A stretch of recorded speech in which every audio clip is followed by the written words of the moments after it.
The stars looked different from Saturn orbit. Captain Ethan Collins stood on the bridge of the U.S. Endeavour, hands clasped behind his back. Earth was just a bright dot from here, almost lost among countless others. Humanity had come far in the last century. Colonies on Mars and Europa, mining operations on the Moon, and now exploration vessels pushing deeper into the solar system. "Captain, I'm picking up something strange," said Communications Officer Lisa Kim. Her fingers moved quickly across her console. "It's not one of ours." Collins moved to her station. "What kind of signal?" "Not a signal, sir. An object. Large, moving at incredible speed." She looked up, her eyes wide. "It just appeared on our sensors." Lieutenant Olivia Martinez, the first officer, joined them. "Asteroid?" "No."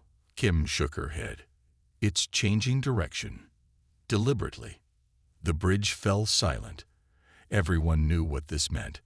After decades of searching the stars, humanity was about to make first contact. "Put it on screen," Collins ordered. The main view screen flickered. Against the blackness of space, a ship appeared. It was unlike anything they had seen before. Dark purple metal shaped like a crescent moon, with strange patterns of light pulsing along its hull. "Open all communication channels," Collins said. "Universal greeting protocol." Kim worked her console. "Channels open." "Sir." Collins straightened his uniform and took a deep breath. "This is Captain Ethan Collins of the Earth vessel Endeavour. We come in peace and wish to establish friendly contact." The bridge crew waited. Seconds stretched into minutes. "No response, Captain," Kim reported. "Keep trying. All languages, all frequencies." Ryan Garcia, the ship's engineer, looked up from his station. "Captain, they're scanning us. Our systems are experiencing some kind of intrusion." "Defensive protocols," Collins ordered, "but maintain peaceful stance." Before Garcia could respond, the ship shuddered violently. Warning alarms blared across the bridge. "We're caught in some kind of energy field," Martins reported. "We can't move." The purple ship grew larger on the view screen as it approached. Smaller vessels emerged from its sides, heading directly for the Endeavour. "They're boarding us," Security Officer Daniel Morgan said, drawing his weapon. "We have breaches on decks 2, 5, and 7. Collins hit the ship-wide communication. "All personnel, this is the captain. We are being boarded by unknown entities. Do not engage unless directly threatened. I repeat, maintain peaceful contact protocols." The bridge doors slid open with a hiss that wasn't normal. The smell came first, something like burnt metal and sweet fruit. Then the aliens entered. They stood nearly 7 feet tall, with gray-blue skin that seemed to shimmer under the bridge lights. Their 4 arms ended in 3-fingered hands, and their large eyes, solid black without pupils, showed no emotion Collins could recognize. One alien stepped forward. A device on its chest glowed, and a mechanical voice filled the bridge. "Your vessel is claimed by the Vrakian Empire. Resistance is unnecessary and will result in termination." Collins stepped forward. "We mean no harm. We wish to learn about your people and establish peaceful relations." The alien made a sound like breaking glass, possibly laughter. "Your species is primitive. Your technology is basic. You have no place among the stars except to serve." The aliens raised weapons. Beams of blue light struck several crew members, who collapsed to the floor. "Stop," Collins shouted. "We're not a threat to you."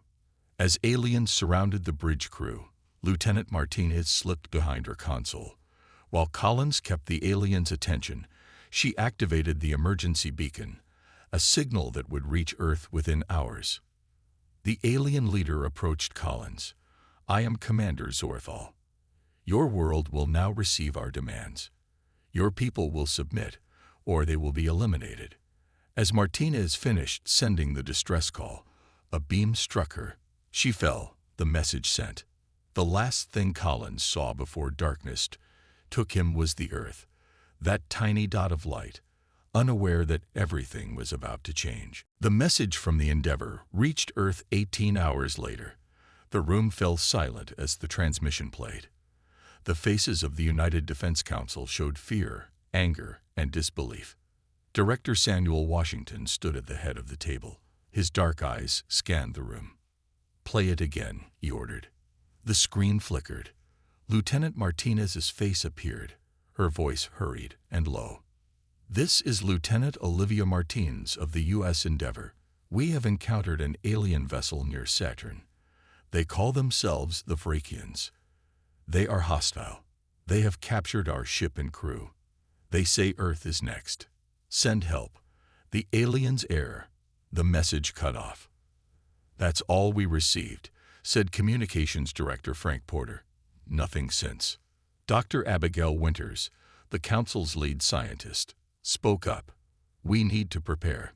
If they captured the Endeavour so easily, our current defenses won't be enough." "We don't know what we're dealing with," said General Patricia Allen. "We need more information." As if on cue, every screen in the room changed.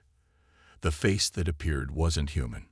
It was one of the aliens, blue-gray skin, large black eyes, no visible mouth.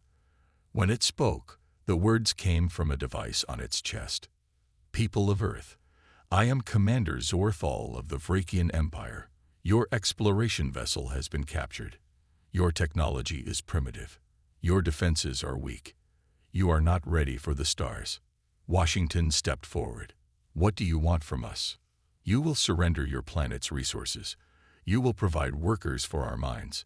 You will accept your place as a servant species in our empire. You have 48 Earth hours to agree to these terms. If you refuse, we will destroy your colonies on Mars and Europa as a demonstration. Then we will come for Earth." The transmission ended. "Can we fight them?" Washington asked. General Allen shook her head. "Not with our current weapons. Their technology is far beyond ours." Dr. Winters, who had been studying her tablet during the transmission, looked up. "Maybe not," she said. "I detected something when the alien was speaking. Their technology produces a unique energy signature. There might be a weakness we can exploit." "Explain," Washington said. "Their systems appear to use a form of quantum communication that's vulnerable to certain frequency disruptions. If we can develop a way to target those frequencies." Dr. Winters trailed off, already typing notes. "How long would that take?" Washington asked. "Longer than 48 hours, she admitted. "But if we appear to negotiate, we might buy more time." Washington nodded and turned to General Allen. "Prepare our defenses, quietly, and get a message to Mars and Europa. Tell them to be ready." "What about the Endeavour crew?" Porter asked. "If the Vrakians are watching us, they'll expect us to focus on rescue efforts," Washington said. "So that's what we'll show them. Meanwhile, Dr. Winters will work on finding their weakness." Dr. Winters stood up. "I'll need access to all our quantum physics resources and the best minds we have." "You'll have them," Washington promised. The council disbanded, each member rushing to their tasks. Washington remained, staring at the blank screen where the alien's face had been. "Director," Dr. Winters said from the doorway. "There's something else. During the transmission, I detected signals from the Endeavour. Weak, but present. Some systems on the ship are still functioning. And where there's power, there's hope," Washington finished. "Our people might still be alive. They might even be fighting back. Humans are resourceful," Dr. Winters said with a small smile. "The Vrakians may have made a serious mistake in underestimating us." Washington nodded. "Let's make sure that mistake costs them dearly." As night fell over Earth, lights burned in research facilities, military bases, and government buildings. The planet might appear to be preparing to surrender, but in reality, humanity was preparing for war. The cell was cold and dark. Captain Collins sat against the wall, counting the minutes in his head. 3 days had passed since their capture. The Vrakians kept the human crew in separate cells, bringing them together only for questioning. Collins looked up as the door slid open. 2 Vrakian guards entered and pulled him to his feet. Time for more questions, human, one said through its translation device. They marched Collins down a long corridor. Other crew members were being moved too. He saw Lieutenant Martinez ahead of him. She caught his eye and tapped her fingers against her leg 3 times, their secret signal that meant be ready. The guards brought them to a large room. Several crew members were already there, including Engineer Ryan Garcia and Medical Officer Sophia Bennett. Commander Zorthal entered. "Your planet's leaders are stalling," he said. "They request more time to consider our demands." "Earth won't surrender," Collins said. "Humans don't give up easily." Zorthal made that glass-breaking sound again.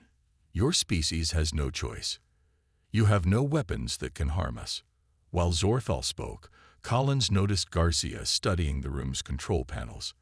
The engineer had been watching the Vrakians operate their technology for days. Bennett spoke up suddenly. "Several of us are sick. We need medical attention." Zorthal turned to her. "Explain." "Human bodies aren't adapted to your ship's environment," Bennett said. "We're developing respiratory problems. 3 crew members have already collapsed in their cells."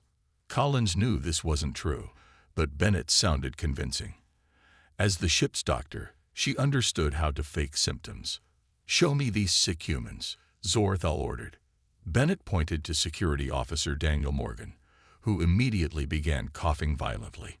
2 other crew members followed his lead, doubling over in apparent pain. The Vrakians moved closer to examine them. This was the distraction they needed. Garcia slipped to a nearby panel and quickly pressed a sequence of controls he had memorized. The lights flickered. "What did you do?" Zorthal demanded, turning to Garcia. "Nothing," Garcia lied. "Your ship seems to be having problems." The lights flickered again, then went out completely. Emergency lighting came on, casting red shadows across the room.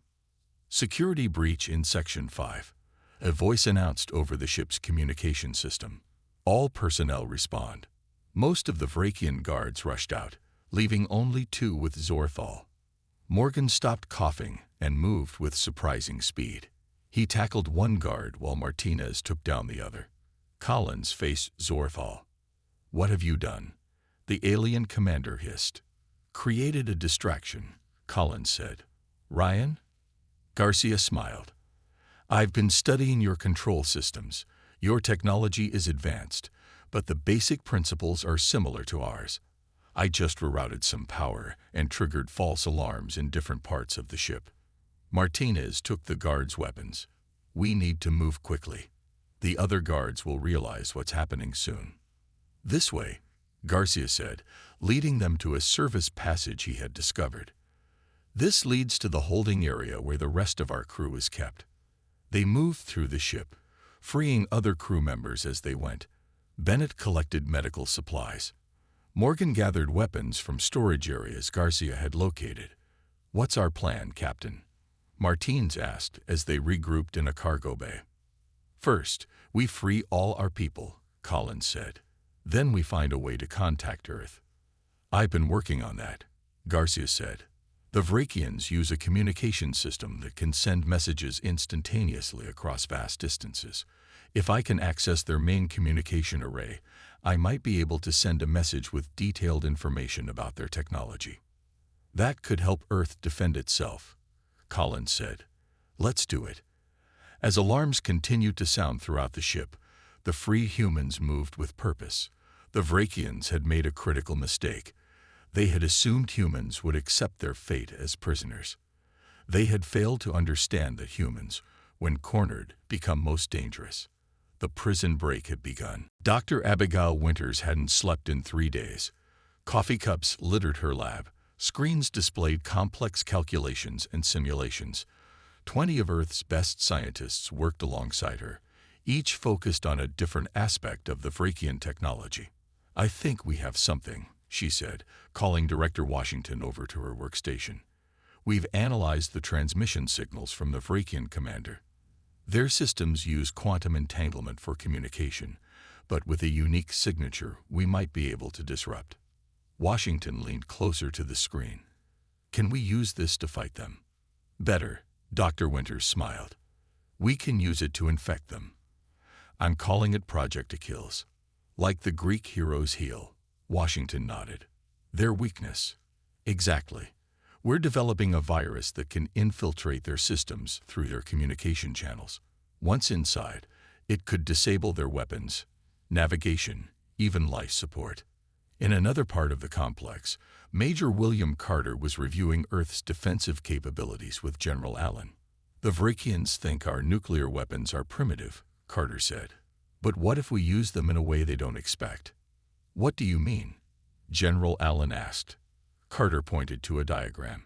Space-based detonations, not to hit their ships directly, but to create electromagnetic pulses.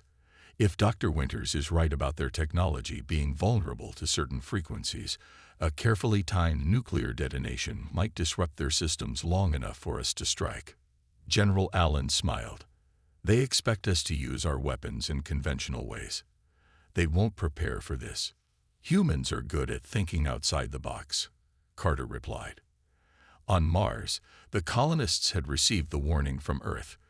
Governor Michelle Rodriguez addressed her people from the central dome of Mars Colony 1. The Vrakians have threatened to destroy our colony, she told the gathered crowd. Earth has asked us to appear vulnerable while they prepare a counterattack. What can we do? Asked a miner named Joe Kelly. We're not soldiers. Rodriguez smiled. No, we're not. We're miners, engineers, and builders, and we have equipment the Vrakians don't know about. She unveiled a plan. The massive mining drills could be modified into weapons. The atmospheric processors could be used to create obscuring dust storms. The colony's underground tunnels would serve as bunkers. If they come here expecting to find helpless scientists, Rodriguez said, they'll instead find humans ready to fight for their home.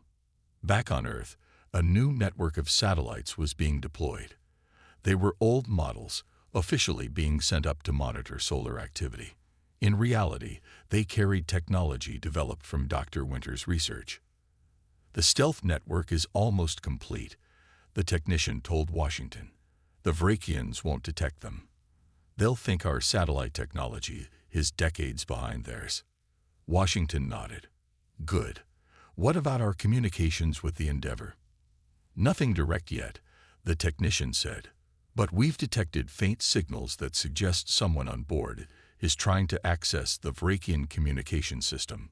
Washington felt a surge of hope. Our people are fighting back.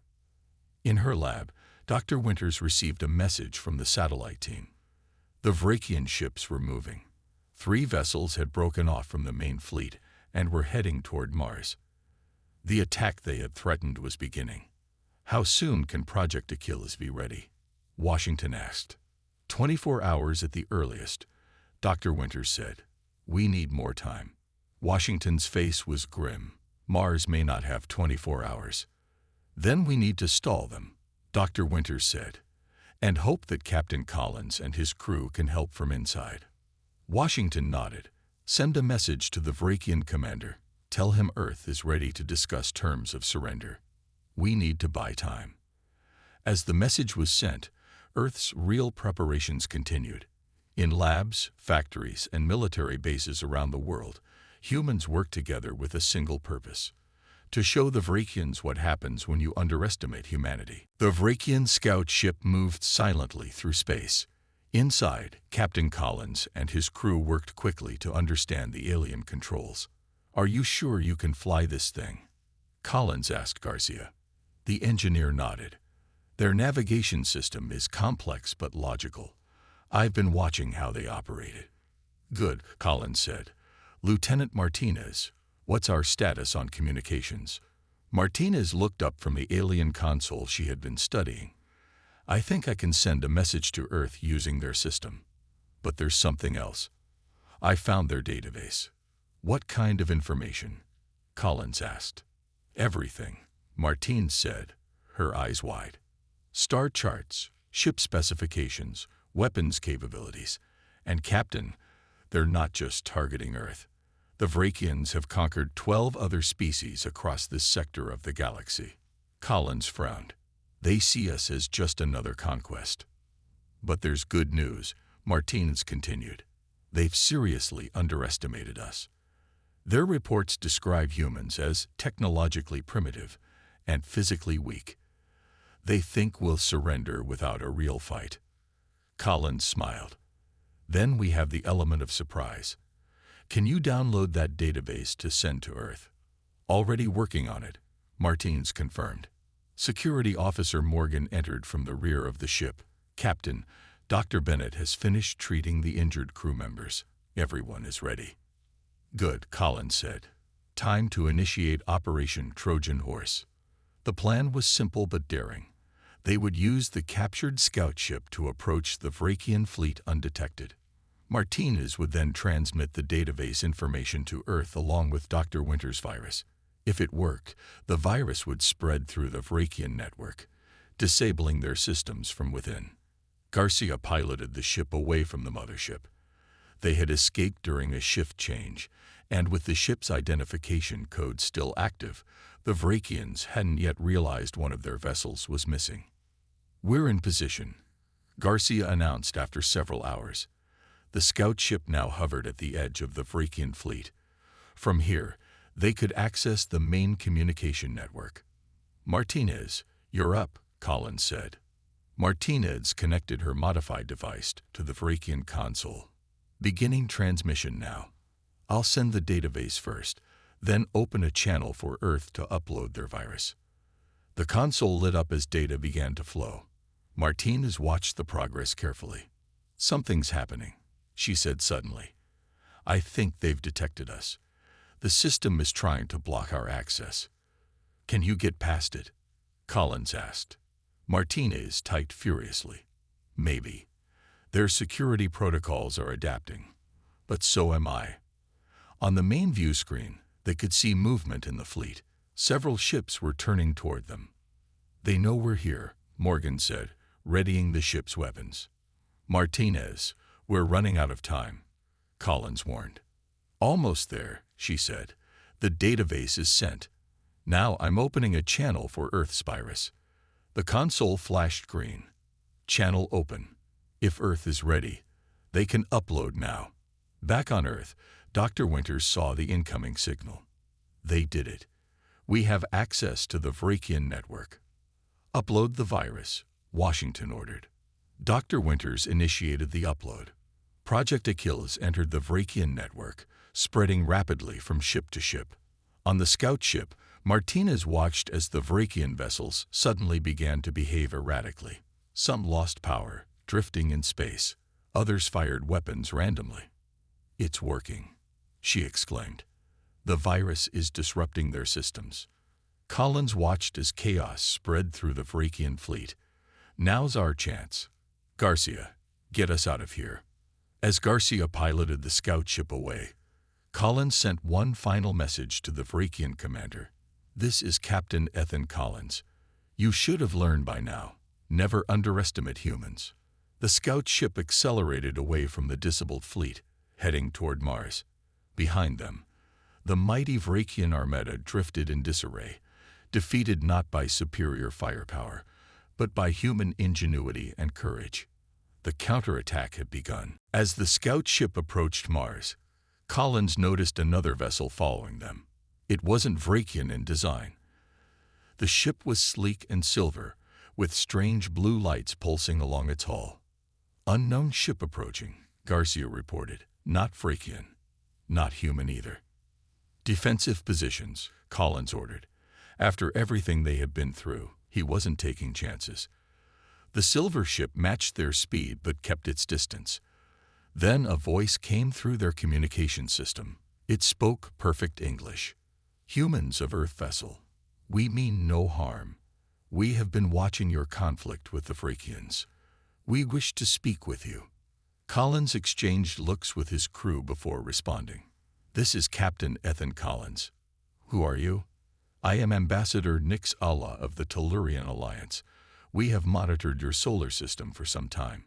Your victory over the Vrakian scout fleet is unexpected and impressive. A face appeared on their screen.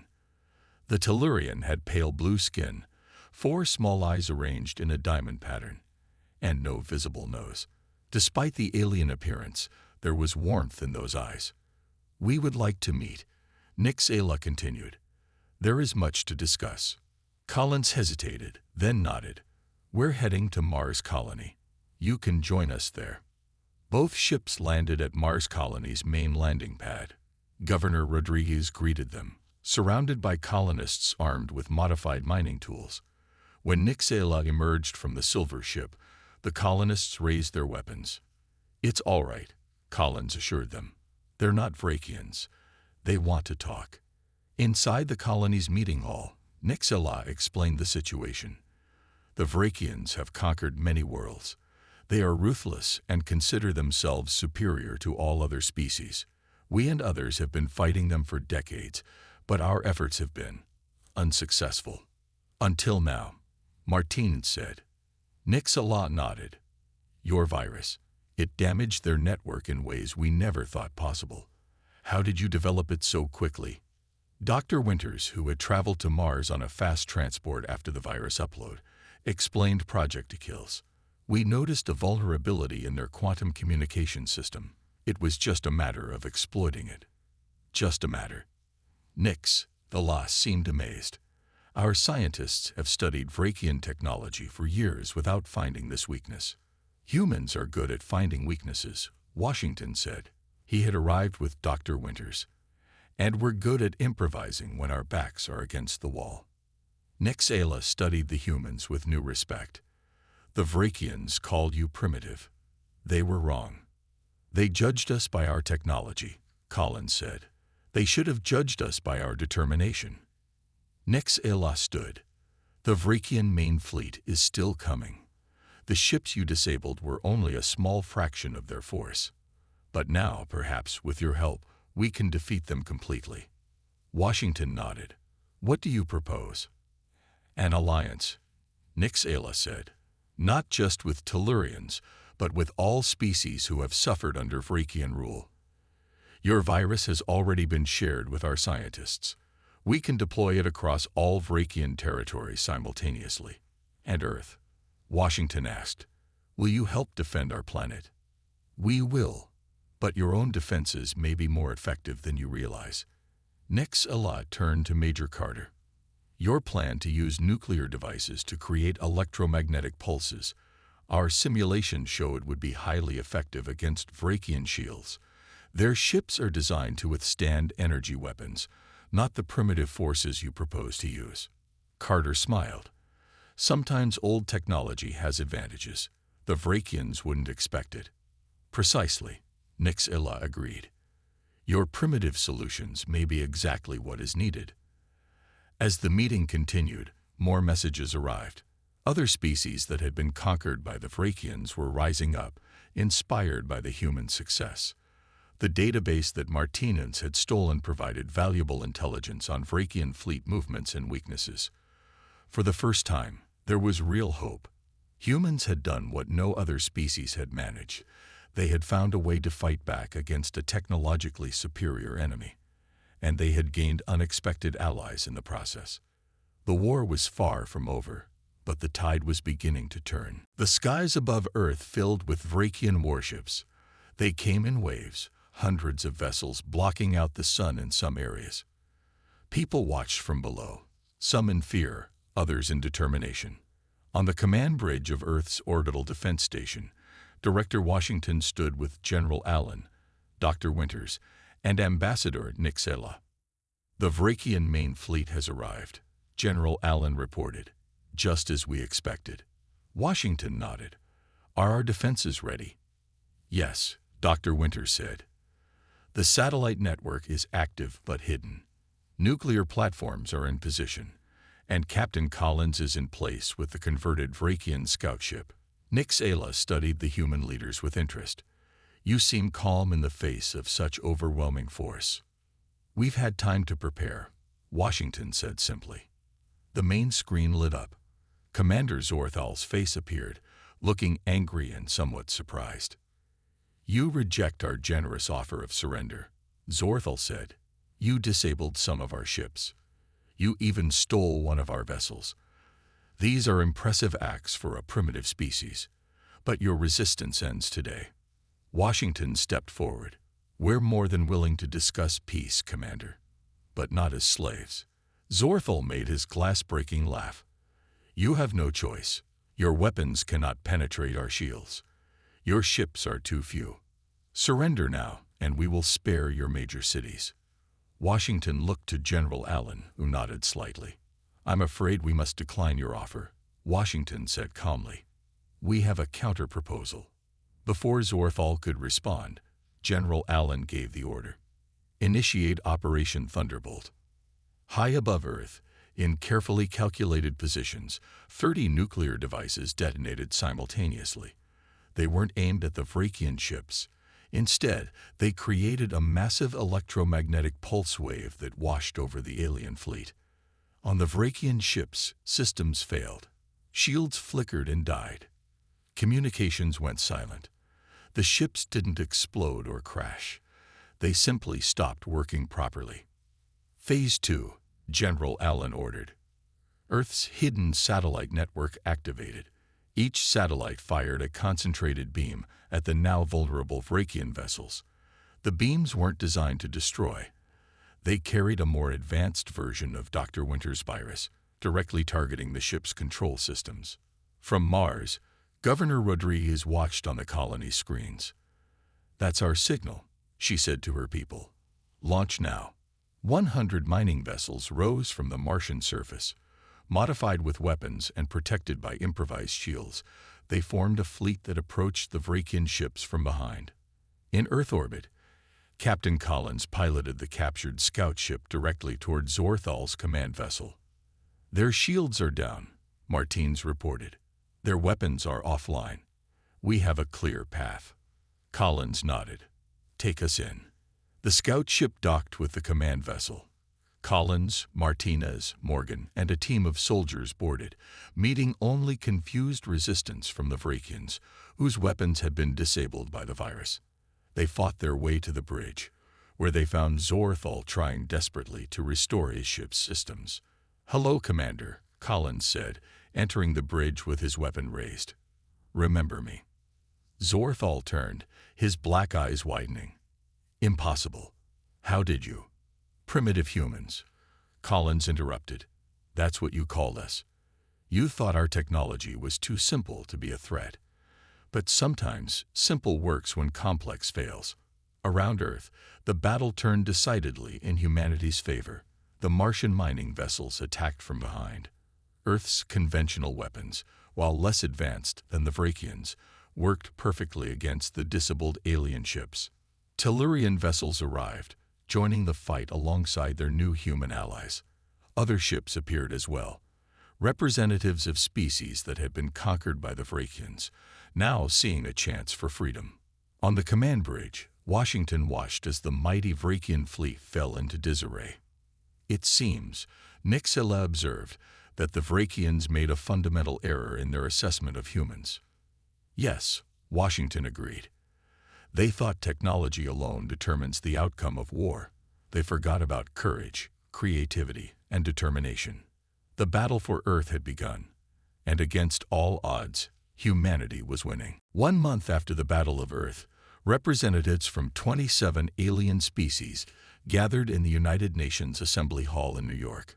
It was the first Galactic Peace Conference held on Earth, and humans were at the center of it. Captain Collins stood by the window, looking at the changed skyline. Several Vrakian ships, now captured and repurposed, hovered peacefully above the city. Tellurian vessels came and went, bringing delegates from distant worlds. Hard to believe it's only been a month, Lieutenant Martinez said, joining him at the window. Collins nodded. Everything has changed so quickly. Inside the hall, Director Washington addressed the gathered delegates. The Vrakian Empire has fallen. Their conquered worlds are free. A new era of cooperation has begun. Ambassador Nixela spoke next. For generations, the Vrakians dominated our sector of the galaxy. Many species fought them. Many failed. It took humans, newcomers to space travel, to show us that determination can overcome superior technology. Commander Zorthal was brought in, now a prisoner. He looked smaller somehow, his arrogance gone. The human strategy was unexpected, he admitted reluctantly. We did not believe a primitive species could defeat us. That was your mistake, Washington said. You judged us by our technological development alone. You failed to consider our adaptability, our creativity under pressure, our unwillingness to surrender.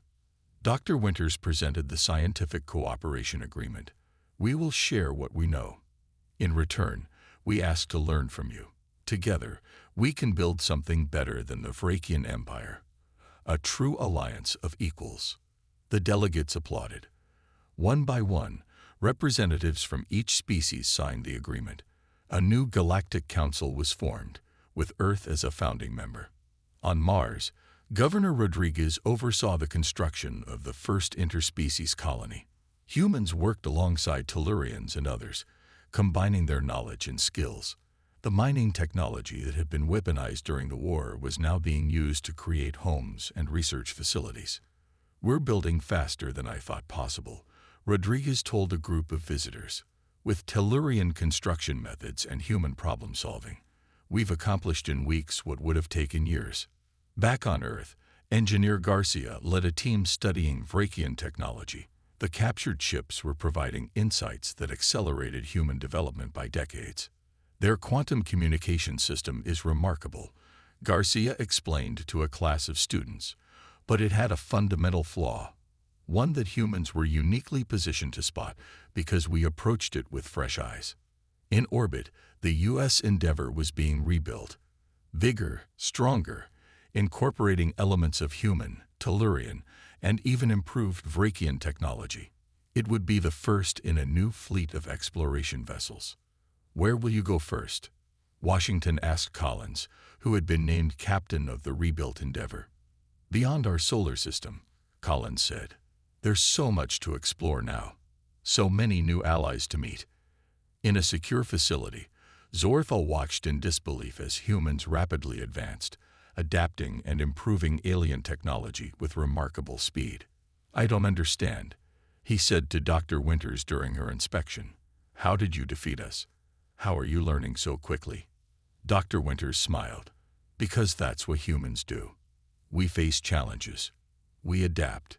We overcome. And most importantly, we work together, not just with each other, but with anyone who shares our values of freedom and cooperation. As she left, Zorthal remained by the window, watching humans and aliens working side by side, building a future his species had never imagined possible. In just 1 month, Earth had gone from an isolated world to a central player in galactic politics. Human technology was advancing rapidly. Human values were shaping a new galactic order. All because the Vrakians had made one critical mistake. They had messed with humans. And now they, and the entire galaxy, knew exactly what happens when you do that. The greatest mistake in the universe is believing that kindness equals weakness, and humans had just taught that lesson to the stars.